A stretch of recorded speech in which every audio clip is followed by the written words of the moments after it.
দ্বিতীয় স্ত্রী সাবিকুন নাহার, এবং তিনি তাদের দুজনের মধ্যে বিচ্ছেদ হয়েছে, তালাক হয়ে গেছে, খুলাসা হয়ে গেছে, বিয়ে বাতিল। এখন একজন বলতেছে দোষ কার, আবু তো আদনানের নাকি তার স্ত্রী সাবিকুন নাহারের? আমি বলতে চাই, বিবাহ যদি বিচ্ছেদ হয়, দোষ কম হোক বেশি হোক দুইজনেরই থাকে।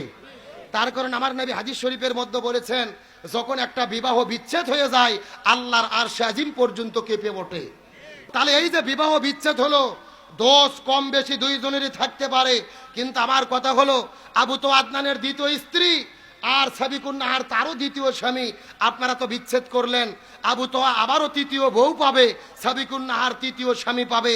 তবে আমার প্রশ্ন, তাদের দুইটা সন্তান আছে, এই দুইটা সন্তান কাদের ভালোবাসা পাবে?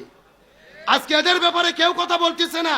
আরে ভাই, চাইলে বিয়ে পড়ানো যায়, বিচ্ছেদ করানো যায়, স্ত্রী স্বামী পাবে, স্বামী স্ত্রী পাবে। এই যে দুইটা সন্তান আর বাবা মার ভালোবাসা পাবে না, এতিমের মতো বাবা মা থাকতেই তারা জীবন যাপন করবে, এই দুইটা সন্তানকে কে ভালোবাসা দেবে?